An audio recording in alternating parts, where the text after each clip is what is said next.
ஒரு முறை ஒரு ஊழியக்காரர் ஏரோப்ளேன் ஸ்டேஷனில் ஏர்போர்ட்டில் அமர்ந்திருந்தால் தன்னுடைய ஊழியத்துக்கு செல்லும்படியாக. ஆனால் ஒரு ஃப்ளைட் எனக்கு டிலே ஆயிடுச்சு.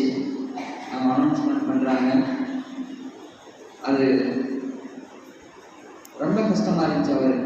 ஏன்னா அடுத்தடுத்து ஒரு நிகழ்வு இதானா எல்லா நிகழ்வுகளும் பாதிக்கப்படும்.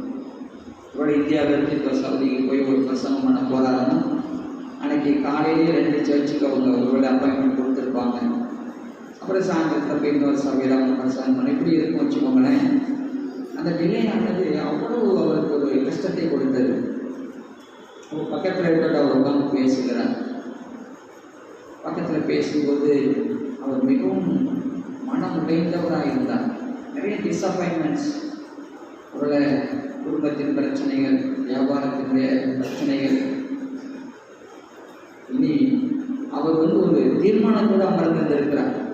நான் வீட்டுக்கு போய் நான் தற்கொலை பண்ணிக்கொள்வேன், இனிமேல் எனக்கு வாழ இஷ்டமில்லை என்று சொல்லி அந்த தீர்மானத்தோடு அந்த மனிதர் அங்கே அமர்ந்திருந்தார். அவருக்கு இந்த ஊழியக்காரர் மரணத்துக்கு பின்னதாக ஒரு வாழ்க்கை இருக்கிறது. அது கடவுளோடு வாழ்கிற வாழ்க்கை. இயேசு கிறிஸ்துவை நீங்கள் இப்போ ஏற்றுக்கொண்டீங்கன்னா இப்போ உள்ள சூழலையும் அவரால் மாற்ற முடியும் என்று சொல்லி வேத வசனத்தை அவர் காண்பித்து அவரோடு பேசினார். நம்பிக்கை இழந்திருந்த அந்த மனிதர் நம்பிக்கையை பெற்றுக்கொண்டார். இயேசுவை நான் வணங்குவேன் என்று சொன்னார். ஆலயத்துக்கு செல்வேன் என்று சொன்னார். நான் தற்கொலை பண்ண மாட்டேன் ஐயா, உங்களுக்கு நான் சத்தியம் கொடுப்பேன் என்று சொன்னார். அப்பந்தான் அந்த மனிதனுக்கு புரிஞ்சிச்சு, ஊழியக்காரருக்கு கடவுள் எதற்கு என்னுடைய ஏரோப்ளேன் எனக்கு லேட் பண்ணியிருக்கிறார் என்று சொல்லி. அத்தனை பிள்ளைகளே, இன்றைக்கு நான் உங்களுக்கு அதைத்தான் சொல்ல விரும்புகிறேன். ஏதோ ஒரு காரியம், தேவனுடைய திட்ட காரியங்கள் உங்கள் வாழ்க்கையிலே டிலே ஆகியிருக்கலாம்.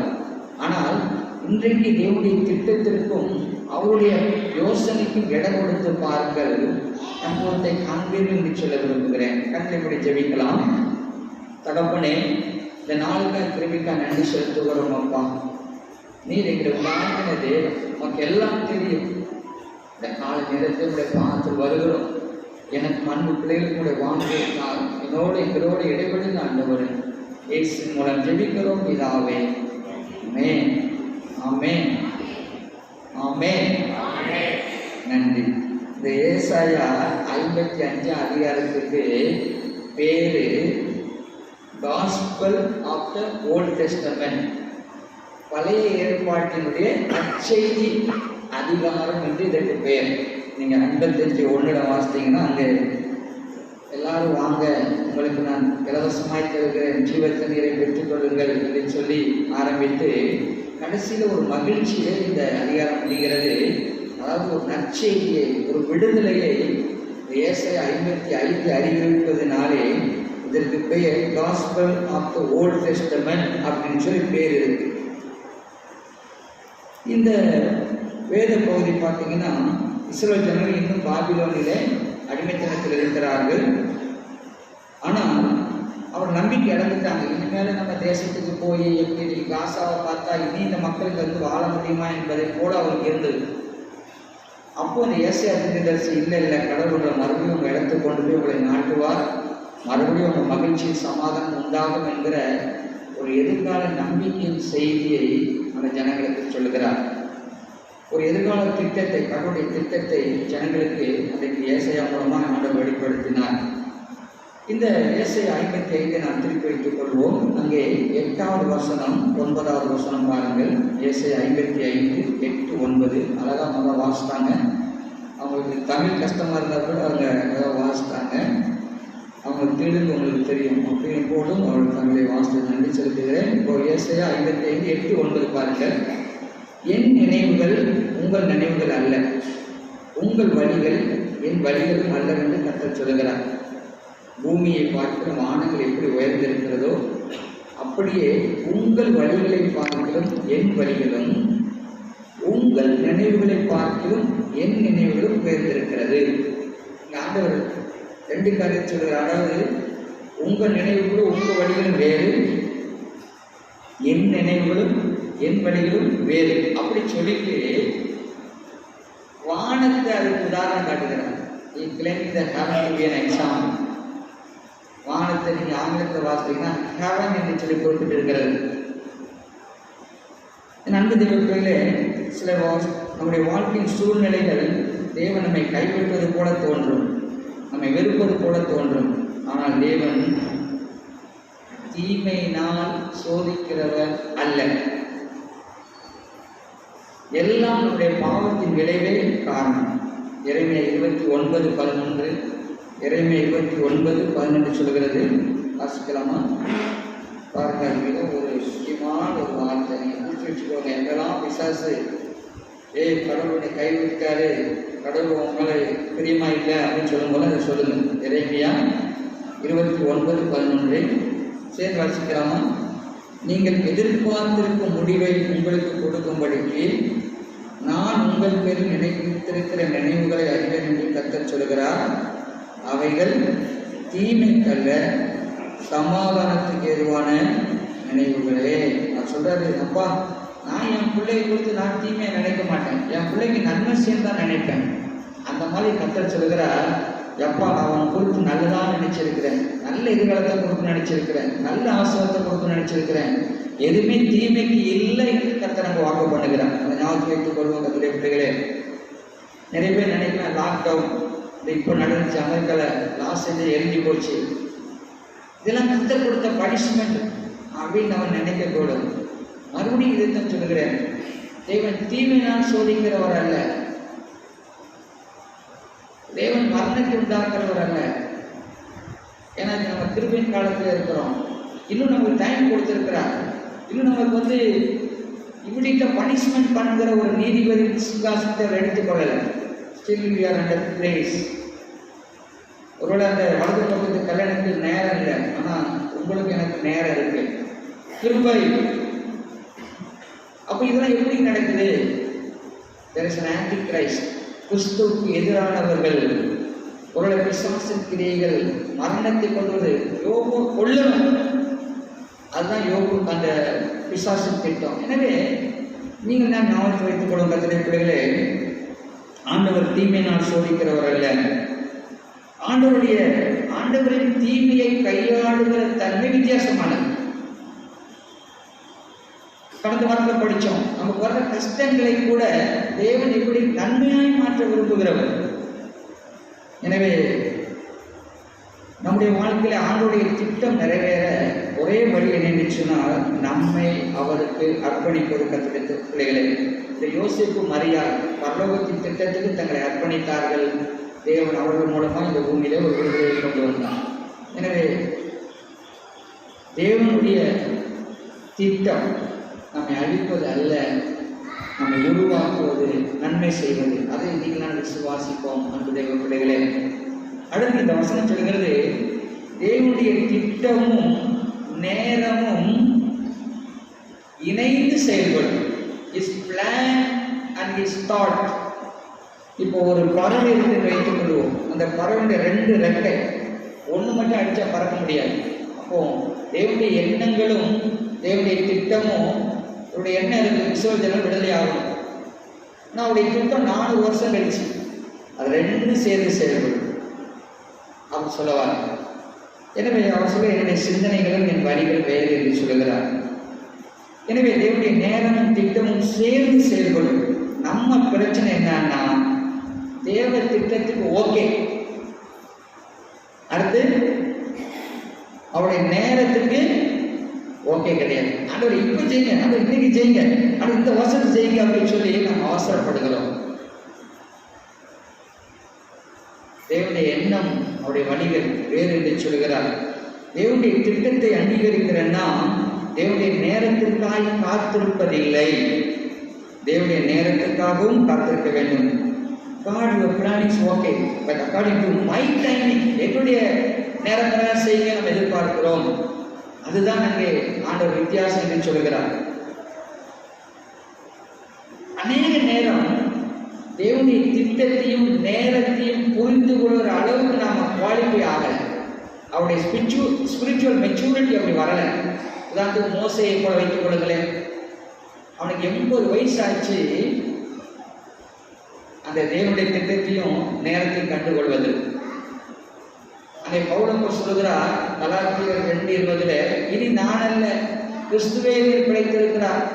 அப்படி சொல்றதுக்கு 20 வருஷம் ஆச்சு. எனவே தேவனுடைய திட்டத்தையும் அவருடைய காலங்களையும் அறிந்து கொள்கிற அளவுக்கு நம்ம ஸ்பிரிச்சுவல் மெச்சூரிட்டி வர. எனவே கர்த்தருடைய பிள்ளைகளே, இங்கே 8-9வது வசனம் சொல்கிறது. சொல்ல பார்த்தீங்கன்னா, என் நினைவுகள் உங்கள் நினைவுகள் அல்ல, உங்கள் வழிகள் என் வழிகளும் அல்ல என்று கர்த்தர் சொல்கிறார். பூமியை பார்க்கிற வானங்கள் எப்படி உயர்ந்திருக்கிறதோ அப்படியே உங்கள் வழிகளை பார்க்கலும் என் வழிகளும், உங்கள் நினைவுகளை பார்க்கலும் என் நினைவுகளும் உயர்ந்திருக்கிறது. தேவனுக்கு என்னதான் சொல்ல வர்றாரு? இங்க வானத்தை அவர் சாட்சிக்கு எடுக்கிறார். பாருங்க, நல்லா கவனித்துக் கொள்வோம். நாம சிந்திக்கிறது, திட்டமிடுறது எல்லாமே பூமியுடைய நேரப்படி, நம்முடைய வாட்சி பிரகாரம். ஒருவேளை நம்ம படிக்கிறதுக்கு ஒரு காலத்தை உண்டாக்கி வச்சிருக்கிறோம், சம்பாதிக்கிறதுக்கு ஒரு காலம், நம்ம ரிட்டையர்மெண்ட் ஆகிறதுக்கு ஒரு காலம், கட்டடம் கட்டுறதுக்கு ஒரு காலம், இன்வெஸ்ட் பண்ண, இஎம்ஐ வாங்க. நம்முடைய திட்டங்கள் எல்லாம் பூமியின் நேரப்படி நம்முடைய சிந்தனை நிறைந்திருக்கிறது. சரியா? பூமியில இருக்கிற நேரப்படி. ஆனா பரலோகம் அப்படி இல்லை. கவனிக்கிறீங்களா? பரலோகம் அப்படி இல்லை. நேரம் என்று ஒன்றே கிடையாது பரலோகத்தில். there is no time limit. பரலோகம் நித்தியமானது. அதுக்கு ஆரம்பமும் இல்லை, முடிவும் இல்லை. there is no beginning and end. பரலோகம் என்பது is not time bound, it's eternal. நித்தியமானது, ஆரம்பம் முடிவும் இல்லாதது. பரலோகத்தில் முதுமை கிடையாது, பரலோகத்தில் மரணம் கிடையாது, பரலோகத்தில் வியாதியே கிடையாது, பரலோகத்தில் திருமணம் கிடையாது, பரலோகத்தில் ஆஸ்பத்திரி கிடையாது. நாம் இந்த பூமியில சிந்திக்கிறது எல்லாமே என்னுடைய சாவுக்கு முன்னதாக, நான் சாகிற முன்னாடி அப்படி சொல்லிதான் நம்ம திட்டங்களை வகுக்கிறோம். கர்த்தருடைய பிள்ளைகளே, நம்முடைய சாவு தான் நம்முடைய கடைசி மைல்கல்லாக நாம் பிக்ஸ் பண்ணுகிறோம். அதற்கேற்றபடி சிந்தித்து நாம் செயல்படுகிறோம். ஆனால் பரலோகத்திலே மரணம் என்று ஒன்றே கிடையாது. எனவே சில நேரத்தில் நம்ம கேட்போம், அப்ப நீதிமானுக்கு ஏன் துன்பம் வருது? தேவன் பரலோகத்திலிருந்து பூமியை நோக்கி பார்க்கிற கர்த்தருடைய பிள்ளைகளை, ஏசாயா 57:1 நீங்க வீட்டில் வாசிங்க. அப்படி பார்த்துட்டே இருக்கும்போது இங்க ஒரு துன்பம் இருக்கு, நீதிமான் வந்துகிட்டே இருக்கான். ஐயோ, அந்த துன்பத்தில் நீதிமான் கஷ்டப்படுறான், அவனை தூக்கிறார். ஏசாயா 57:1 சொல்லுகிறது. அப்ப நீங்க நீதிமானுக்கு ஏன் துன்பம் நினைக்கக்கூடும்? அவன் ஒரு தீமை வருவதற்கு முன்பதாக நீதிமானை கர்த்தர் தன்னோடு கூட எடுத்துக் கொள்கிறார் என்று வேதம் சொல்கிறது. தேவன் நம்முடைய வாட்சி பிரகாரம், நம்முடைய காலண்டர் பிரகாரம் அவர் வேலை செய்வதே இல்லை. He never consider our calendar and our timings. சில நேரம் நீங்க நான் யோசிக்கலாம், துன்மார்க்கர் நிறைய நாள் வாழ்றாங்களே அப்படின்னு சொல்லி, துன்மார்க்கர் செழித்திருக்கிறாங்கன்னு சொல்லி சங்கீதனைக்கு வாசித்தோம். ஆனா வேதம் சொல்லுகிறது அவருடைய நித்திய அழிவு கொடூரமானது, அது நித்தியமானது என்று சொல்லி வேதம் நமக்கு எச்சரிக்கிறது. பரலோகம் நல்லா தெரிஞ்சுக்கிறோம். பரலோகத்தினுடைய தேவனுடைய செயல், திட்டம், எண்ணங்கள் எல்லாம் வித்தியாசமானது. அதனால தான் அவர் சொல்றாரு, என்னுடைய திட்டங்கள் எல்லாம் உயர்ந்தது, அதை கொஞ்சம் அப்செட் ஆகாதீங்கன்னு சொல்லுகிறார். ஆண்டவர் 2 காரியம் வைத்திருக்க. ஒன்று திரைக்கு முன்னாடி, அதாவது பூமியில் இருக்கிற காரியங்கள் திரைக்கு முன்னதாக இருக்கிறது. பரலோகத்தின் காரியங்கள் திரைக்கு பின்னதாக இருக்கிறது. நீங்கள் நான் திரைக்கு முன்னதாக நடக்கிறத வச்சு எல்லாம் நம்ம நியாயம் தீர்த்து விடுகிறோம். திரைக்கு பின்பதாக ஒன்று நடக்க இருக்கிறது என்பதை வேதம் சொல்லுகிறது, பரலோகம் சொல்லுகிறது. கர்த்தருடைய பிள்ளைகளே, நிறைய நேரம் நினைக்கிற நல்லவர்களுக்கு திடீர்னு தீமை வந்துருச்சுன்னா ஒரு ஏதோ ரகசியம் பாவம் செஞ்சிருக்கிறாரு, அதனால்தான் ஆண்டவரோட தண்டித்துட்டாருன்னு நம்ம நினைக்கிறோம். கர்த்தருடைய பிள்ளைகள், அப்படி நியாயம் தீர்த்து விடாதீர்கள் யாரையுமே. வேதம் சொல்லுகிறது, லாசர் ஐஸ்வர்யவானுடைய ஓமையில் ஆண்டவர் சொல்லுகிறார். பூமியிலே நடந்த ஒரு படத்தை அங்கே காட்டுகிறார். பிறகு அந்த திரைக்கு பின்பதாக நடக்கிற ஒன்றையும் அங்கே காட்டுகிறார். திரைக்கு பின்பு என்ன நடக்குது? ஆபிரகாம் மடியிலே லாசர் தேற்றப்படுகிறான். இந்த ஐஸ்வர்யவான் நரகத்தில் கிடந்து வேதனைப்படுகிறான். ஒரு சொட்டு தண்ணீருக்காக கெஞ்சுகிறான். அப்படிதான் சொன்ன வார்த்தை என்ன தெரியுமா? நீ பூமியில என்ஜாய் பண்ணப்பா, நீ நல்லா மகிழ்ந்திருந்த, நல்லா என்ஜாய் பண்ண, ஆனால் அந்த லாசர் கஷ்டப்பட்டான். இன்னைக்கு அவன் பரலோகத்தில் சந்தோஷமா இருக்கான் அப்படின்னு சொல்றாரு. ஸோ நீ பூமியில துன்மார்க்கர் செழிப்பதை குறித்து கவலைப்படாதீங்க. அவங்களுக்கு ஒரு நியாய தீர்ப்பு நாள் ஒன்று இருக்கிறது. இந்த எவ்விதமாய் அந்த லாசர் பரலோகத்தில் தேற்றப்பட்டானோ, தேவ திட்டத்தில் இருக்கிற உங்களுக்கு எனக்கும் பெரிய ஆறுதல் தேர்தல் அந்த திரைக்கு முன்பதாக பரலோகத்தில் காத்திருக்கிறது. எனவே ஆண்டவர் சொல்கிறார், உங்க எண்ணம் உங்க வழிகள் வேறு, என் வழிகள் வேறு. நீங்களா ரொம்ப டைம் பவுண்டா இருக்கிறீங்க. எனக்கு நித்திய காலம், எனக்கு நேரம் காலம் டேட் ஒரு கிடையாது. அவர் 1000 வருடம் ஒரு நாள் அவருக்கு. எனவே உன் சிந்தனை ரொம்ப கூறுகிறது, என் சிந்தனை மிகவும் உயர்ந்தது வானத்தை போல என்று சொல்லி சொல்லுகிறார் அந்த தேவ பிள்ளைகளை. பூமியில எதை வைத்து நாம் நியாயம் செலுத்த முடியாது. தேவன் தீமையினால் சோதிக்கிறவர் அல்ல. எனவே இந்த உலகத்தில் வாழ மகிழ்ச்சியா வாழ்வதற்கு ஒரே வழி, தேவன் பார்க்கிற விதமாய் இந்த பூமியின் வாழ்க்கையை பார்ப்பதுதான். அதாவது regarding life, have a God's perspective of life so that you may be happy. God's perspective of life என்ன? அறுவடை மட்டும் விடுவோம், இப்பயே போய் கலையை கொடுங்க வேண்டாம், எல்லாரும் இருக்கட்டும். God's perspective, நீங்க தேவ பார்வையிலே வாழ்க்கையை பார்த்தால் மகிழ்ச்சியாக இருப்பீங்க. இல்லை என்று சொன்னால் துன்மார்க்கன் நல்லா இருக்கான், அநியாயம் செஞ்சு அவன் நல்லா இருக்கான், அப்படியே நீங்க எழுதிக்கிட்டே இருக்க வேண்டியதுதான். தேவன் தீமையினால் சோதிக்கிறவர் அல்ல. இதுவரை அவர் நியாயத்தீர்ப்பை கொண்டு வரவில்லை. ஒருவேளை இன்றைக்கு அழிவுகளும் காரியம் வரும் என்று சொன்னால் அவனுடைய மனிதனுடைய பாவத்தின் விளைவாக இருக்கலாம், இல்லாவிட்டால் பிசாசின் சதிமோசமாக இருக்கலாம், இல்லாவிட்டால் அந்தி கிறிஸ்துடைய காரியங்களாக இருக்கலாம். அந்தி கிறிஸ்து ஏற்கனவே வந்துட்டதாக வெளிப்படுத்தலை வாசிக்கிறோம். தேவனுக்கு விரோதமாய் செயல்படுகிறவர்கள், தன்னை கடவுள் என்று சொல்லிக் கொள்கிறவர்கள் அந்தி கிறிஸ்துவாக இருக்கிறாங்க. இயேசுவை மைமைப்படுத்தாதவர்கள் அந்தி கிறிஸ்துவாக இருக்கிறார்.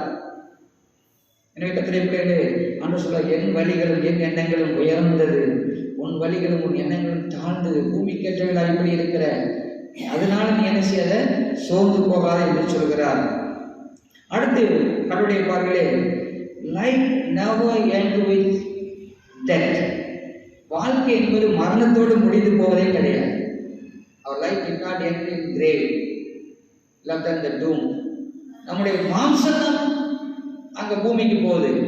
வேதம் சொல்கிறது, ஆவியும் ஆத்மாவும் நித்திய காலமாய் வாழக்கூடியது. இயேசு வரும் பொழுது அவைகள் எழுப்பி நிற்கும். அந்த சரீரத்தோடு நரகத்தில் தள்ளப்படுவாங்க. ஆண்டுடைய பிள்ளைகள் மறுரூபமாக்கப்படுவாங்க. அவங்களும் சரீரத்தை பெற்றுக்கொள்வார். ஆனால் அந்த சரீரம் மறுரூபமாக்கப்படும். நித்திய காலமாய் வாழ்வதற்கு தேவனோடு செல்லும். எனவே உங்களுடைய என்னுடைய வாழ்க்கை இந்த அந்த கிரேவியார்டு இல்லாவிட்டால் அந்த கல்லறை தோட்டத்தோடு முடிந்து போன்னு நினைக்காதுங்கள் கர்த்தருடைய பிள்ளைகளே. அப்படின்னா நம்முடைய வாழ்க்கை மகிழ்ச்சிக்கு ஒரு கீ நீங்க என்ன சொல்லப்படுதுன்னு சொன்னா, நம்பிக்கை, விசுவாசம். கர்த்தருடைய பிள்ளைகளே, ஃபெய்த் இஸ் த கீ. ரோமர் 4:19 வாசிக்க யாராச்சும்? ரோமர் 4:19 பாருங்க. ரோமர் 4:19 யாராச்சும் வாசிங்க.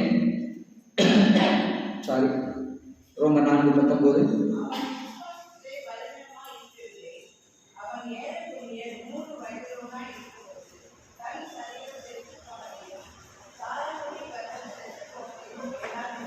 நன்றி.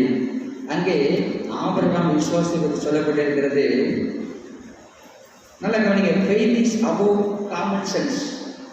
faith is above common sense. faith is above common sense. கர்த்தருடைய பிள்ளைகளே, விசுவாசம் என்பது ஒரு முட்டாள்தனமானது. அது சென்ஸ் இல்லாமல் நம்புறது. ஞாபகம் வைத்துக் கொள்வோம். faith work in Bible sense. விசுவாசம் வேதத்தின் சென்ஸோடு செயல்படக்கூடியது. It's a God's conscious. faith is a God's conscious.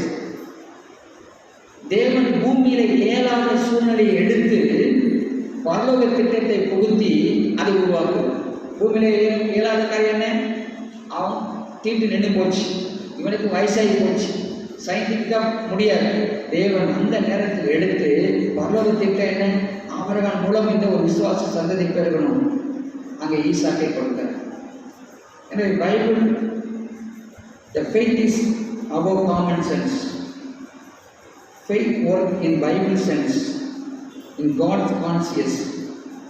விசுவாசம் தான் நீங்கள் நான் பெற்றுக்கொள்ள வேண்டிய கீ, ஒரு சாவி. கர்த்தருடைய பிள்ளைகளே, ஆபிரகாம் விசுவாசம், கவனிங்க, சரீர நம்பிக்கையில் அல்ல.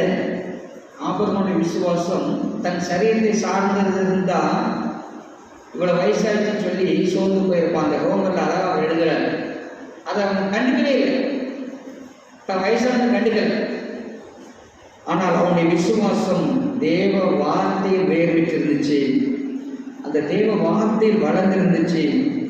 தேவ நேரத்தில் ஆண்டுடைய செயல்பாடு நடைபெற்றது. அவருடைய சிந்தனைகளும் வழிகளும் உயர்ந்தது, நம்முடைய சிந்தனைகளும் வழிகளும் தாழ்ந்தது. கர்த்தருடைய பிள்ளைகளே, பார்த்தீங்கன்னா ஏரோப்ளேன் நம்ம எல்லாரும் பிரயாணம் பண்ணியிருக்கலாம். ஏரோப்ளேன் டிராவல் பண்ணலன்னா எப்படியாவது உதவியாக பண்ணியிருக்கேன், சரியா? அந்த ஏரோப்ளேன் பாருங்களேன், நீங்கள் ஒரு கல்லை தூக்கி போட்டால் கூட பூமியின் உயிர் விசை இழுத்துருது. ஆனால் அந்த ஏரோப்ளேன் அதையும் தாண்டி செயல்படுவதற்காக அதில் என்ஜின் வைத்திருக்கிறாங்க. அதுக்கு பேர் ஏரோ டைனமிக் என்ஜின், சரியா?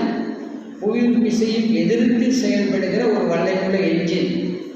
அந்த என்ஜின் உதவினால 300 பேரோ 600 பேரோ அவரை பேர் தூக்கிக்கிட்டு அவங்க வேண்டிய தண்ணி, சாப்பாடு, அப்புறம் அவங்களுடைய லக்கேஜ், ஒரு ஆளுக்கு 15 கிலோன்னு 300 பேருக்கு இடம் போடுங்க. எவ்வளோ தூக்கி ஒரு கல் கீழே வந்துதான் அந்த ஏரோப்ளேனு அப்படியே பறந்து எங்கே இறங்கணுமோ அங்கே இறங்கி போகும். இந்த மிலிட்ரி எக்யூப்மெண்ட்டாக கொண்டு அது இதை விட பயங்கர டன் கணக்கு. அப்போ பூமியில் அந்த எதிர்ப்பிசையை தாண்டி செயல்படுகிற வல்லமை அந்த ஏரோப்ளேன் கொடுக்கப்பட்டு அது செயல்படுவது போல பூமியில் உங்களுக்கு ஒவ்வொருத்தரும் உண்டுங்க, உங்களுக்கு கஷ்டங்கள் உண்டுங்க, ஆனாலும் திடக்கொண்டு சொன்ன ஆண்டவர் நமக்குள்ள ஒரு ஏரோ டைனமிக் பவர் வைத்திருக்கிறார். அதை நம்ம உணர்றதில்லை. அந்த ஏரோ டைனமிக் பவர் தான் என்னது? ஆண்டோடைய வசனம், வார்த்தை. இந்த வசன வார்த்தை, அவர் கொடுத்த விசுவாசம், அவர் வல்லமுள்ள வார்த்தைகள் உள்ளே இருந்துச்சுன்னா இந்த பூமியின் எல்லா சூழ்நிலை எதிர்த்து நீங்கள் செயல்படுவீங்க, நீங்கள் ஜெயிப்பீங்க. அல்லேலூயா, அல்லேலூயா. இருக்கீங்களா? அல்லேலூயா. தீங்கிறாரு ஆண்டவர். உங்களுக்கு எனக்கும் இந்த சரீரத்தை படிக்கும்போது எனக்கு மிகவும் ஆசீர்வாதமாக இருந்துச்சு. நானும் கூட அநேக நேரம் துன்மார்க்கரை குறித்து எரிச்சல் அடைந்திருக்கேன். ஆண்டவர் சொல்கிறார், இல்லை, நான் தீமையினால் சோதிக்கிறவர் அல்ல, அவருடைய பாவத்தின் விளைவாய் அந்த வழிகளை அவர்கள் பெற்றுக் கொடுக்கிறார்கள். தேவன் நன்மை செய்கிறவர். நான் என் பிள்ளைகளை தீமை செய்ய மாட்டேன். அதே போல் தேவன் அவருடைய திட்டத்திலே அவருடைய பிள்ளைகளாக இருக்கிற தீமை செய்வதே இல்லை. அவருடைய எண்ணங்களும் வழிகளும் உயர்ந்தது, நம்முடைய எண்ணங்களும் வழிகளும் தாழ்ந்தது. ஆண்டவர் டைம் வைத்து செயல்படுகிறவர் அல்ல, ஒரு பிரேம்குள் இருக்கிறவர் அல்ல. அதை விசுவாசிகள் கர்த்தருடைய பிள்ளைகளே, நம்முடைய வாழ்விலே ஒவ்வொருத்தரும் உண்டு. ஆனால் தேவனுடைய திட்டம், அவருடைய வல்லமை, அவருடைய வார்த்தை நமக்கு இருக்கும் பொழுது எல்லாவற்றையும் எதிர்த்து நாம் செயல்பட முடியும். ஆனால் இதில் என்ன பிரச்சனை? ஒரு நாள் நல்ல விசுவாசமாக இருக்கிறேன், அடுத்த நாள் அவிசுவாசம் வந்து இருக்குது. அடுத்த நாள் நல்ல விசுவாசம் இருக்குது, அடுத்த நாள் அவிசுவாசம் வந்து உட்காந்துக்கு. அப்படி இருக்கக்கூடாது. அது தொடர்ச்சியாக அந்த விசுவாசத்தில் நீங்களால் பலப்படுத்தப்படும் பொழுது கர்த்தருடைய பிள்ளைகளே, தேவன் அவருடைய கிரியை நம்முடைய வாழ்க்கையை செய்கிறார். நல்லா தெரிஞ்சுக்கோங்க, அவர் மைண்ட் ஹேஸ் மோர் பவர். அவர் மைண்ட் ஹேஸ் மோர் பவர். அவர் mind has more power than the medicine. நீங்கள் காய்ச்சலுக்கு மாத்திரை எடுத்து இது எனக்கு சுகமாக நம்பலன்னா ஒரு சுகம் ஆகாது. Such a powerful aerodynamic power we got in our brain. Our brain is more powerful than the medicine. மருந்து மாத்திரைகளை விட இந்த சிந்தனை மிகவும் கனமானது. அப்போ இந்த வேத வார்த்தையினாலே உங்களுடைய சிந்தனை மறுரூபம் ஆகும் பொழுது எல்லாவற்றையும் ஜெயிப்பீர்கள் சொல்லலாம். ஸோ மைண்ட், கடவுள் அவ்வளோ சச்ச பவர்ஃபுல்லி கிரியேட்டட் அவர் பிரைன். நம்முடைய சிந்தனைகளை, நம்ம சரீரத்தை அப்படி அவர் உருவாக்கி இருக்கிறார். எனவே கர்த்தருடைய பிள்ளைகளே, வேத வசனத்தினாலே உங்களுடைய சரீரத்தை, சிந்தனையை, ஆவியை நிரப்புங்க, ஜெயிப்பீங்க. உங்களுடைய சிந்தனை மறுரூபமாகட்டும். கர்த்தருடைய வழிகள் உயர்ந்தவைகள். எனவே அந்த உயர்ந்த தெய்வம் நம்முடைய வாழ்க்கையில் அவருடைய திட்டத்தில் நம்ம அர்ப்பணிக்கும் பொழுது அவர் ஏற்ற நேரத்தில் என்ன செய்யணும் அவர் செய்வார். அவருடைய திட்டத்தை அங்கீகரிக்கிறோம், ஆனால் அவர் நேரத்தை அங்கீகரிக்கிறதில்லை. அவருடைய நேரத்தையும் அங்கீகரியுங்கள். அது ஒரு பறவையின் 2 ரெக்கைகளை போன்றது. நிச்சயமாய் ஜெயிப்பீர்கள் கர்த்தருடைய பிள்ளைகளே. இயேசுதான் முன்மாதிரி. இந்த கெத்செமனிலே ஆண்டவரே உம்முடைய சித்தம், அது அதே போல இந்த 8ஆம் வசனம் 9ஆம் வசனத்துடைய ஜெபம் எப்படி இருக்குன்னு, ஆண்டவரே நான் அர்ப்பணிக்கிறேன், உங்களுடைய சித்தத்துக்கு ஒப்பு கொடுக்கிறேன். அடுத்த 2 வசனம் பாருங்க, 10-11. ஏசாயா 55:10-11. மாரியும் உறைந்த மழையும் வானத்திலிருந்து இறங்கி அவ்விடத்துக்கு திரும்பாமல் பூமியை நினைத்து அதில் முளை கிளம்பி விளையும்படி செய்து விதைக்கிறவனுக்கு விதையையும் புசிக்கிறவனுக்கு ஆகாரத்தை கொடுக்கிறது எப்படியோ அப்படியே சேர்ந்து வாசிக்கலாமா? என் வாயிலிருந்து புறப்படும் வசனமும் இருக்கும், அது வெறுமையா என்னிடத்துக்கு திரும்பாமல் அதை நான் விரும்புகிறதை செய்து நான் அதை அனுப்பின காரியமாகும்படி வாய்க்கும். இங்கே ஒரு உதாரணத்தை சொல்கிறார். 2வது என்னத்தை காட்ட விரும்புகிறார்? இந்த பவர் ஆஃப் காட்ஸ் வேர்ல்ட். முதலாவது அவருடைய சித்தம் என்னத்தை நம்ம சொல்றாரு. 2வது அவர் வைக்கிற காரியம் the power of this world. தான் வாக்குத்தத்தின் ஒரு தெய்வம், என் வசனம் எப்படி இருக்கு அப்படின்னு அவருடைய வசனத்தின் மூலமாக வல்லமையை காட்டுகிறார். பார்த்தீங்கன்னா அவர் சொல்ற தேவ வசனத்தின் மேன்மையை அவர் அங்கே சொல்கிறார். எப்படி தன்னுடைய வார்த்தை வெறுமையாக திரும்பாது அப்படின்னு சொல்லி அது உதாரணத்துக்கு மாரியையும் உறைந்த மழையும் அங்கே உதாரணமாய் காண்பிக்கிறார். முதல் வசனத்துக்கு அவர் ஆகாயத்தை பரலோகத்தை காண்பிக்கிறார்.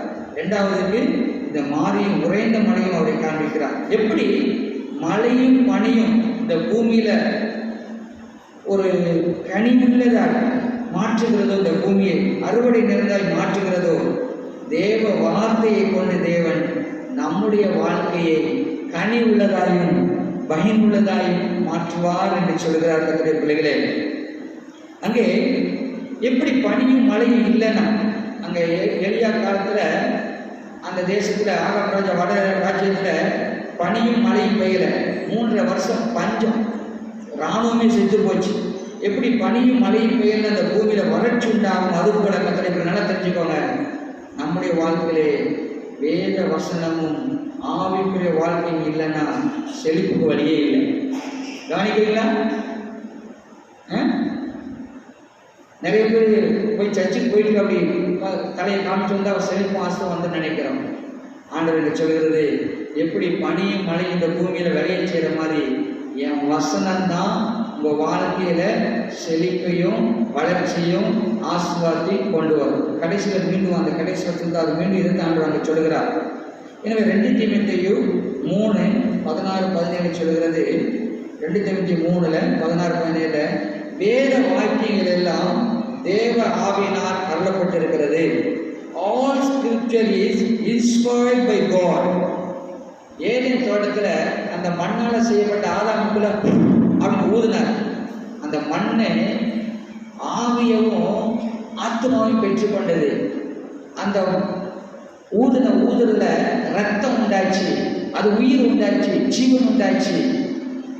அதே ஊதின அந்த வார்த்தையை தான் இதில் ஊதியிருந்தார். வேத வார்த்தை வசனங்கள் எல்லாம் தேவ ஆவியினாலே அருளப்பட்டிருக்கிறது. Inspired word of God. தேவனாலே இது அவருடைய பிரீத் அவர் இந்த வசனத்தை கொடுத்திருக்கிறார். அன்னைக்கு ஆதாமுக்கு ஜீவனை கொடுத்தது போல கர்த்தருடைய பிள்ளைகளே, இயேசு கிறிஸ்துவினுடைய இந்த வார்த்தை மெய்யான ஜீவனை நமக்கு கொடுக்கிறது. It is not existing, it is a living. ஆண்டோடைய வசன வார்த்தை நமக்கு வரும்போது நம்ம ஸ்டார்ட் லிவிங், நாட் எக்ஸிஸ்டிங். மரமெல்லாம் எக்ஸிஸ்ட் பண்ணுது, மரங்கள்லாம் சும்மா இருக்குது, அது வாழலை. ஆனால் நீங்கள் நான் வாழ முடியாத வார்த்தையை தேவன் தந்திருக்கிறார். எனவே இந்த வேத வசனத்தில் ஜீவன் இருக்கிறது கர்த்தருடைய பிள்ளைகளே. இந்த வேத வசனத்தை நம்பலைன்னா, அந்த வேத வசனத்தை நம்ம உட்கொள்ளலைன்னா நீங்கள் நான் வாழ முடியாது. மனித நம்பத்தினாலே மாத்திரமல்ல, தேவனுடைய வாழ்ந்து புறப்படுகிற வார்த்தை. ஆண்டவர் சொன்ன உதாரணம், பனியும் மழையும் பூமியில விளைய செய்கிற மாதிரி வசனம் உங்கள் வாழ்க்கையை செழிப்புள்ளதாக்கும் என்று சொல்லுகிறார். இன்னைக்கு எத்தனை பேர் ஒரு ரெகுலராக பைபிள் வாசிக்கிறீங்க? இந்த புதிய ஆண்டில் ஏதாச்சும் ஒரு ஸ்பிரிச்சுவல் குணத்தை பெற்றிருக்கிறீங்களா? நான் இந்த மாதிரி ஜெபம் பண்ணுவேன், எல்லாரும் பைபிள் வாசிப்பேன், உபவாசிப்பேன், சர்ச்சுக்கு ஒழுங்காக போவேன், இல்லாட்டி ஆண்டவரை பற்றி சொல்லுவேன். ஏதாச்சும் ஒரு ஸ்பிரிச்சுவல் டிசிஷன் எடுங்க. அந்த ஸ்பிரிச்சுவல் டிசிஷனை கான்சன்ட்ரேட் பண்ணுங்க. பார்த்தீங்கன்னா இன்னைக்கு ஒருவேளை இந்த விவசாயி பூமியில் விதையை போட்டுடலாம், ஆனால் அதனுடைய விளைச்சலும் அதனுடைய பாதுகாப்பும் அதனுடைய கனி கொடுத்தலும் கர்த்தருடைய கரத்தில் இருக்குது. அந்த மாதிரி தான் கர்த்தருடைய பிள்ளைகளே, நீங்கள் தான் ஒருவேளை கொஞ்சம் தான் நம்மளால் செய்ய முடியும். மீதமுள்ள அந்த விலையை செய்கிறதும் வளர்ச்சியை கொடுப்பதும் கனியை கொடுப்பதும் கர்த்தருடைய கரத்தில் இருக்கு. அதாவது விவசாயினால எல்லாம் செய்ய முடியாது, அதே போல நம்மளால எல்லாம் செய்ய முடியாது. We need God's help. We need God in our life. அப்படிதான் நம்ம design பண்ணப்பட்டிருக்கோம். Without God we can't live. எனவே கர்த்தருடைய பிள்ளைகளே, இங்கே ஆண்டவர் சொல்கிறார், பனியும் மழையும் பூமியில் நினைப்பி கனி கொடுக்கிறது மாதிரி என்னுடைய வசனம் என்ன செய்யும்? கனி கொடுக்கும். இன்னைக்கு ஒருவேளை நிறைய பேர் எனக்கு பண பலம் இல்லை, ஆள் பலம் இல்லை, அது இல்லை, இது இல்லை. But you can have a spiritual richness. ஆவிக்குரிய செழிப்பு உங்கள்கிட்ட இருக்கலாமே.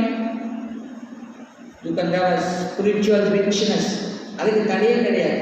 நீங்கள் வேத வசனத்தை வாசித்துக்கிட்டே இருக்கலாம், நீங்கள் ஜெபம் பண்ணிக்கிட்டே இருக்கலாம், ப்ரேயர் மீட்டிங் அட்டெண்ட் பண்ணிட்டே இருக்கலாம். Make yourself spiritually rich. ஆவிக்குரிய வாழ்க்கையில நீங்களை செழிப்புள்ளவளாய் மாறுங்கள். பணபலம் ஆழ்மனம் எல்லாம் எதுக்கும் நமக்கு? Make yourself spiritually rich. Spiritually rich, that will make you for life of fruitfulness. அந்த ஸ்பிரிச்சுவல் ரிச்னஸ் தான் உங்கள் வாழ்க்கையை ஒரு கனி உள்ளதாய் செழிப்புள்ளதாய் மாற்றும். இவங்க ஜாய்ஸ் மேயர் இது நான் அடிக்கடி கேட்டுட்டு இருப்பேன். 5 வருஷம் பைபிள் ஸ்டடி எடுத்தாங்க. ஒரு 15 பேர் வந்தாங்க. அவங்களுக்கு அப்படி ஒரு வறுமை. ஆனால் அவங்க சொந்து போகாமல் அந்த பைபிள் ஸ்டடி எடுப்பாங்களாம். வர்றவங்களாம் அது இதுன்னு சொல்லிட்டு நல்லா சொல்லுவாங்களாம். ஆனால் யாருக்கும் உதவி செய்யலையாம். அந்த 5 வருஷம் எடுத்த அந்த பைபிள் ஸ்டடி தான் இன்னைக்கு உலகம் முழுவதும் என் நிச்சயம் அறிப்பதற்கு எனக்கு உதவியாக இருக்குன்னு சொல்கிறாங்க.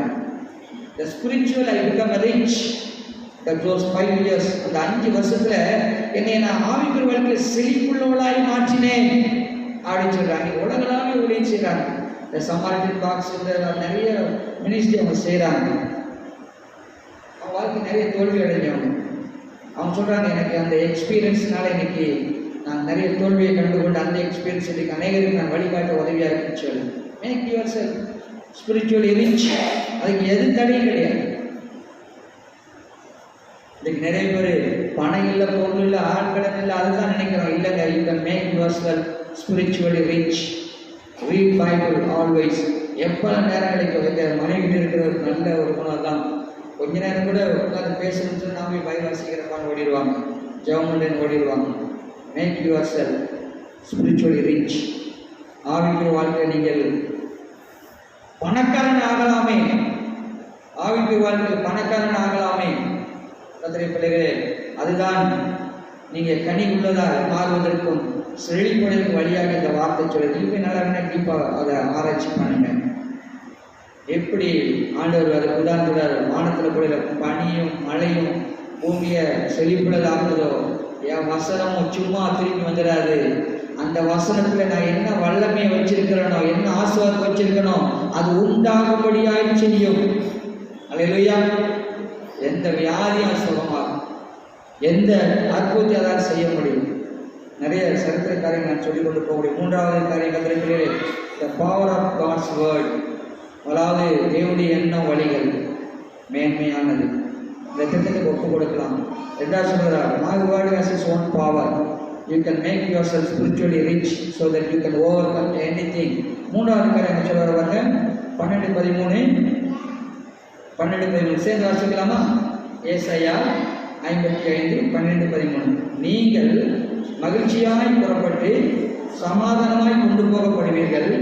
பர்வதங்களும் மழைகளும் உங்களுக்கு முன்பாக கம்பீரமாய் முடங்கி, வெளியின் மரங்களெல்லாம் கைப்பற்றும், முட்செடிகளுக்கு பதிலாக தேவதாரு விருட்சம் முளைக்கும், காஞ்சோரிக்கு பதிலாக மிருது செடிகள் எழும்பும்.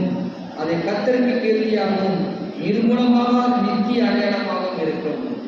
இங்கேயும் ஒரு உதாரணம் சொல்றாரு. என்ன சொல்றாரு? உங்களுக்கு மகிழ்ச்சி சமாதானம் பெறுவோம். அது எப்படி? முட்செடிக்கு பதிலாக தேவதாரு விருட்சம் வர்ற மாதிரி, காஞ்சோரிக்கு பதிலாக மிருது செடி. இந்த முட்செடி காஞ்சேரி எல்லாம் சாபத்துக்கு அடையாளம், பாவத்துடைய விளைவு. ஆனால் இந்த மிருது செடி தேவதாரு விருட்சம் இதெல்லாம் செழிப்பு கிடையாது. கடவுள் சொல்றார், என்னுடைய வேதத்தை நம்பினா நிறைய டிரான்ஸ்ஃபார்மேஷன் உன் வாழ்க்கையில் ஒரு மறுமலர்ச்சி நான் உண்டாக முடியும்னு சொல்றாரு. அதாவது என் எண்ணம் பெருசுப்பா, நீ பயப்படாது. ரெண்டாவது என் வசனம் அந்த அற்புதத்தை செய்கிறார். மூன்றாவது இதை ஏற்றுக்கொண்டேன்னா டிரான்ஸ்ஃபர்மேஷன்.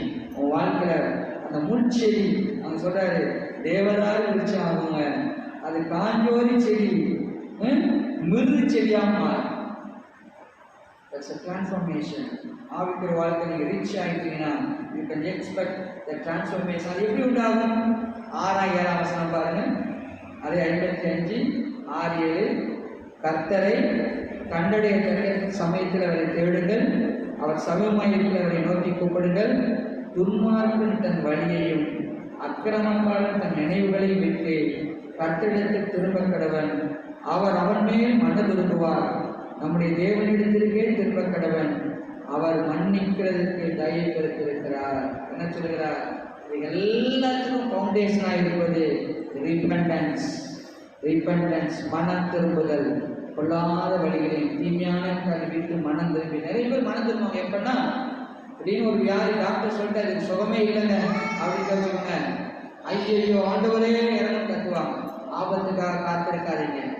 இதுவே ரட்சிப்பினால், இதுவே கிருபையினால், இதுவே நீங்கள் தேவனோடு இணைக்கப்படுகிற நேரம். It's the time to connect with God. ஆனால் சில மனம் திரும்பினீங்கன்னா என்ன என் திட்டம் வாழ்க்கையில் வரும், என் வசனம் வாழ்க்கையில் செயல்படும். ஒரு டிரான்ஸ்ஃபர்மேஷன். முச்செடியாக இருக்கிறது பெருச்செடியாக மாறும், காஞ்சொலியாக இருக்கிறது நல்லா பருவத்தின் மரத்து கூட தேவதார் மரத்து கூட மாறும். தேவ பிள்ளைகளே, நீங்களாம் இன்றைக்கு நம்ம சீர்தூக்கி பார்ப்போம். இந்த இஸ்ரேல் மக்களுடைய வாழ்க்கை என்ன கஷ்டம்னா, ஒரு பொழுது தேவ திட்டத்தை அவங்க ஏற்றுக்கொள்ளவே மாட்டாங்க. எப்போ பாருங்க முறுமுறுப்பாங்க, நாங்கள் எகிப்துக்கு போகிறோம்னு சொல்லுவாங்க. இங்கேயும் கூட அவங்க இந்த சொல்கிறார் ஏசாயா, அப்பா நீ மறுபடியும் உங்கள் நாட்டுக்கு போவீங்கப்பா, அந்த திட்டத்தை ஏற்றுக்கொள்கிற மனப்போக்கு ஒரு இடத்துல இல்லாது. இன்னைக்கு கூட நிறைய பேர் கற்றுக்கிறது அந்த தேவ திட்டத்தை நம்ம அர்ப்பணிக்காமல் நம்ம இருக்கலாம். ஆனால் இன்றைக்கு ஆண்டவர் உங்களையும் இந்த தேவ வார்த்தையோட திட்டத்தோட அலைன் ஆகும்படியாக சொல்கிறார். அலைன் என்று சொல்லும்போது இந்த காருக்குள்ள அலைன்மெண்ட் பார்ப்பாங்க.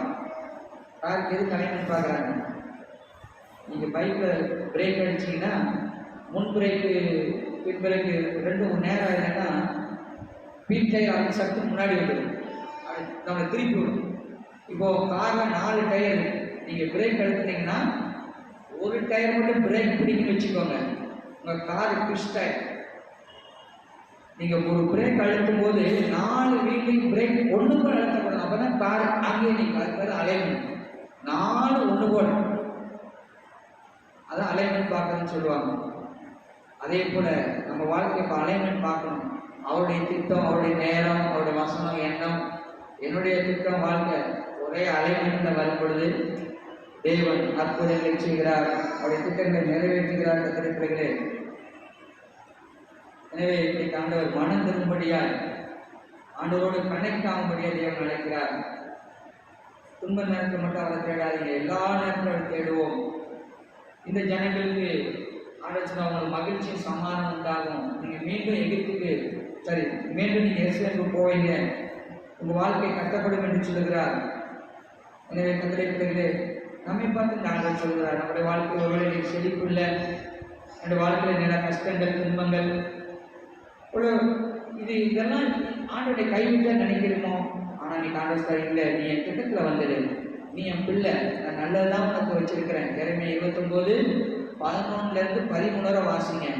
நான் தீமை செய்கிறவர் அல்ல என்று சொல்லுகிறார். என்னுடைய வசன வார்த்தையை ஏற்றுக்கொள், அதில் நீ பணக்காரனாய் மாறு, உலகத்தின் நன்மைகள் ஆசீர்வாதங்களுக்கு உண்டாகும் என்று சொல்லுகிறார். நீ என் வார்த்தை வசனத்தை விசுவாசிக்கும் பொழுது, நம்பினால் வாழ்க்கையில் ஒரு மாற்றத்தை தருவேன் என்று ஆண்டவர் சொல்லுகிறார். கர்த்தருடைய பிள்ளைகளே, தேவனுக்காக காத்திருக்கிற நேரம் வீணாகவே வீணாகாது. ஆனால் நிறைய பேர் காத்திருப்பாங்க, அந்த யோனா மாதிரி, எப்போ இந்த நினைவை அழியும் நான் மகிழ்ச்சியாக போகலாம். அந்த அதுக்கு என்ன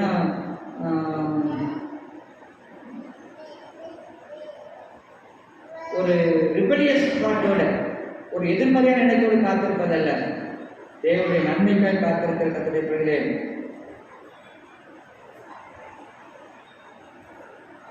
ஆனால் ஒரு கல்யாணத்தில் பார்த்தீங்கன்னா ஆண்டவர் வந்து கல்யாணத்துக்கு போகிறார். அர்ஜென்ட்டாக அவங்களுக்கு திராட்சை ரசம் தேவை. மரியாதை போய் சொல்கிறாங்க. ஆண்டு என்ன சொல்கிறாரு? அவன் என்ன சொன்னாரு? சரியே, உனக்கு எனக்கும் என்ன, என் நேரம் இன்னும் வரல, என்னுடைய நேரம் இன்னும் வரலங்க. சில நேரம் நம்மளுக்கு அர்ஜென்டா தேவை ஆசீர்வாதங்கள், ஆனா ஆண்டவர் நேரம் இன்னும் வரலன்னு சொல்றாரு. அங்கே ஆண்டவர் என்ன சொல்லுகிறார்? There is a process for anything or everything. உங்களுக்கு அற்புதம் நடக்கணுமா, there is a process என்று சொல்ல வருகிறார். அங்கே ஒருவேளை ஆண்டவர் பழைய உடன்படிக்கை உடனே காத்திருங்க என்று சொல்லி புதிய உடன்படிக்கை சொல்லுகிறாரா? காத்திருங்க, நேரம் வரலன்னு ஒருவேளை அவர் மறந்து சொல்றாரா நமக்கு தெரியும். ஆனா என்ன சொல்றாரு? உன்னுடைய அற்புதத்தை பெற்றுக்கொள்வதற்கு ஒரு நேரம் இருக்கு, ஒரு ப்ராசஸ் இருக்குன்னு சொல்றாரு. இந்த அம்மா இனிமேல ஏசப்பாவை கன்வின்ஸ் பண்ண முடியாது. ஆனா யாரை கன்வின்ஸ் பண்ணலாம்? அந்த கல்யாண வீட்டுக்காரர், அப்பா இங்க வாங்க, அவர் என்ன சொல்றார் அது செய்யும். இன்னைக்கு நானும் அப்படிதான் சொல்றேன், ஆண்டவர் ஏற்கனவே கன்வின்ஸ் ஆகிட்டார், சொல்லிட்டார். அவர் என்ன சொல்கிறார், அப்படி நீங்க நான் செய்வோம். ஆண்டவர் கத்திரி போயிடு அங்கே கூப்பிடுகிறார். அந்த வேலைக்காரன் வந்து அந்த கச்சாடி 6 நேரம், ஆனால் அர்ஜென்டா ரசம் தேவை, அந்த 6 கச்சாடி நிரப்பக்கூடிய சொல்லுகிறார். அதுக்கு அவர் கொண்டு கொடுக்கக்கூடிய சொல்லுகிறார். இந்த 6ஆவது எதுக்குங்க? நீ வேதத்தை எதுக்க வாசிக்கிறீங்க, ஏங்க ஜெபம் பண்றீங்க? ஒவ்வொரு வேத வாசிப்பும், ஒவ்வொரு ஜெபமும், ஒவ்வொரு ஆராதனையும் உங்களுடைய பாத்திரம் நிரப்பப்படுகிறது, உங்களுடைய கச்சாடி நிரப்பப்படுகிறது. அற்புதம் பெற்றுக்கொள்ள you have to be filled. நீங்க நான் நிறைக்கப்பட வேண்டும். அங்க எம்டி பாத்திரத்தை வச்சுட்டு ஆண்டவரே ரசம் இல்லை, ஆண்டவரே ரசம் இல்லைன்னா அப்போ அச்சத ரசம் தேவைன்னு சொன்னா wait, there is a process to be done or completed. ஒரு காரியம் முடிவு பெற வேண்டியிருக்கிறது. ஒருவேளை குடும்ப ஜெபம் பண்றது, ரெகுலர் ஆலயத்துக்கு வர வேண்டியது, வேத வசனத்தை வாசிக்க வேண்டியது, மன்னிக்க வேண்டியதை மன்னிக்கணும், எடுத்ததை திரும்ப கொடுக்கணும், ஆண்டோட உறவை சரி பண்ண ஏதோ some process. Then there is a time for miracle. Now வேட்ல வாசித்தீங்கன்னா சொல்ல இப்போ கொண்டு கொடுக்க தண்ணியை சொல்றாரு. தண்ணி தான் அவங்க கொண்டு போறாங்க, அது ரசமாய் மாறினது. தேவன் இந்த கிணத்தை ஆசை தண்ணி சாப்பிடுன்னு சொல்லியிருக்கலாம். No, there is a process. Your pot should be filled. உங்களுடைய பாத்திரம் நிரம்பணுங்க. இன்னைக்கு சொல்லுகிறார், அந்த பாத்திரம் நிரப்பப்பட வேண்டியது வேத வசனம், தேவனுடைய காரியங்கள், ஆவிக்குரிய காரியங்கள். We need to be rich in our spiritual life. ஆண்டவர் நீங்க நிரப்பும் பொழுது அற்புதங்களை பெற்றுக்கொள்வீர்கள். ஆண்டவர் அந்த கல்யாண வீட்டினுடைய தேவை மட்டும் சந்திக்கிறாங்க, அவங்களுடைய அவமானத்தையும் அவர் தடுத்தார். அன்னைக்கு திராட்சரசு இல்லைன்னா எல்லாரும் கேவலம் பேசிட்டு போயிருப்பாங்க, ஒரு ரசத்தை கூட வாங்கி வைக்கிறதுல இந்த குடும்பம் எப்படின்னு சொல்லிட்டு போயிருப்பாங்க. Remove the shamefulness from that family. தேவ சித்தம் என்பதை உங்களுக்கு வெட்கம் உண்டாகாதபடி காத்துக்கொள்ளும். கத்தரை காத்திருக்கிற ஒருபோது வெட்கப்பட்டு இங்கே காத்திருக்கிற வீணாகுவதில்லை. தேவ வார்த்தை என்ன தொட்டது? இந்த வார்த்தை எனக்கு புரியும் சிலப்போடு நான் ஷேர் பண்ணுகிறேன். தேவனை காத்திருந்த ஒரு பொழுதும் வெட்கப்பட்டு போக மாட்டேங்கிறதுலே உங்களுடைய கச்சாடிகள் நிரப்பப்படும். ஆராதனை மிஸ் பண்ணாதீங்க, டைமுக்கு வாங்க. ஒவ்வொரு ஆராதனையுடைய பாத்திரம் நிரப்பப்பட்டது. பாத்திரம் நிரப்பப்படும் பொழுது அங்கே தேவனுடைய ஆசீர்வாதத்தை இப்பொழுது சொல்கிறார், அற்புதங்களை பெற்றுக்கொள்வதற்கு. அதே நேரத்தில் இயேசு கிறிஸ்துவை நீங்க வெறுத்துட்டீங்கன்னா, இயேசு வாழ்க்கை இல்லைன்னா, வசனம் இல்லைன்னா, there is no plan, there is no progress, there is no process, there is no miracles. இயேசப்பா இல்லாம வாழ்க்கை ஒன்றுமே செய்ய முடியாது. சரியா? எனவே இயேசுவை வாழ்க்கையை அழைங்க, அவரோடு கணக்காக, ஆபத்தில் மனிதர்கள் எல்லா நேரத்தையும் தேடுங்க. இயேசு ஒருவர் தான் தெய்வம், அதை மறவாது இருப்போம். இயேசு ரட்சகராக ஏற்றுக்கொள்வோம். அவருடைய எண்ணங்கள் நமக்கு உயர்ந்தவர்களாக இருக்கிறது. எனவே அவர் நம்முடைய காலங்கள் பிரகாரம் நேரப்படாமல் செயல்படுகிறதல்ல. Heaven has no time limit. அவர் அற்புதத்தை செய்வார். அவருடைய திட்டமும் எண்ணங்களுக்கும் நம்ம அர்ப்பணிக்கும் பொழுது வேறு வசனத்தை அவர் பயன்படுத்துகிறார். நம்ம வாழ்க்கையை மாற்றும்படியாக அதனுடைய எல்லா அடிப்படையும் என்னன்னு சொன்னால், அந்த டிரான்ஸ்ஃபர்மேஷன் அற்புதத்தின் வழியில் சொன்னால் மனம் திரும்புவோம்.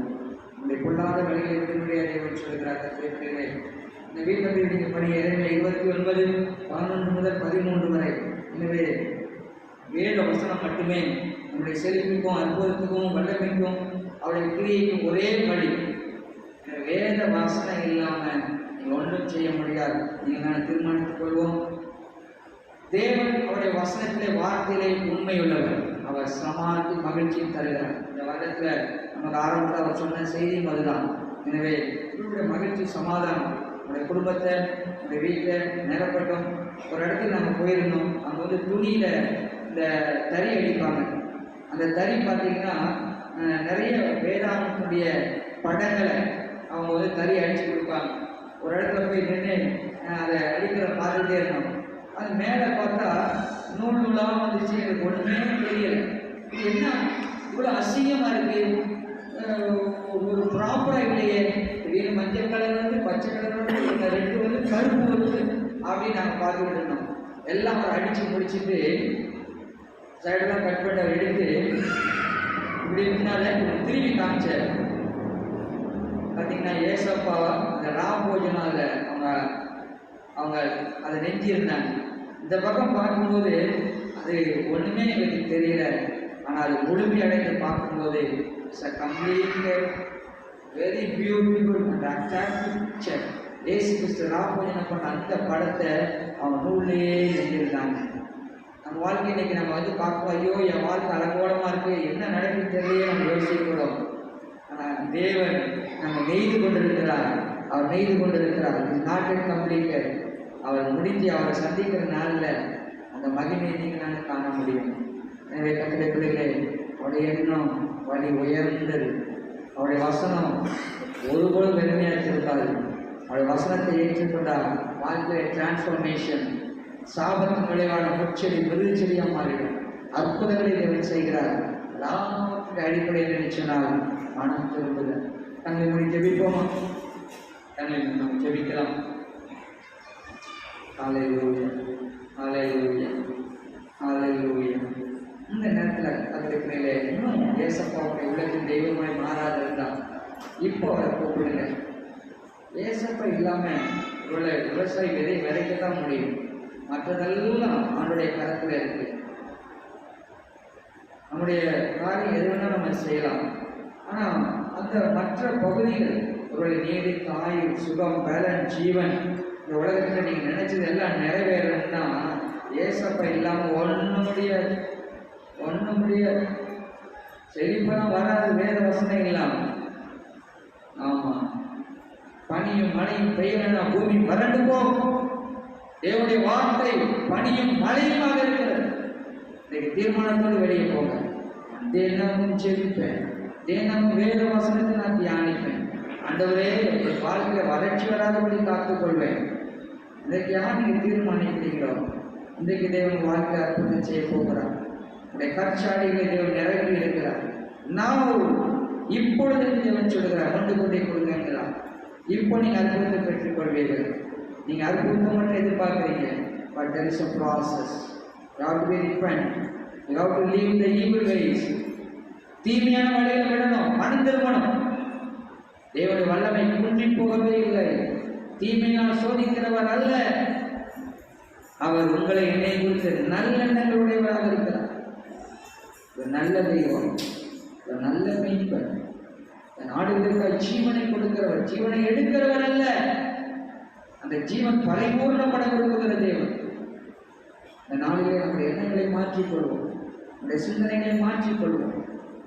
அவர் மிகவும் அற்புத விதமாய் நம்ம உண்டாக்கி இருக்கிறார். இந்த தேவன் அற்புத தேவன். இந்த ஒரு நிமிடத்தில் ஜெபிப்பீர்களா?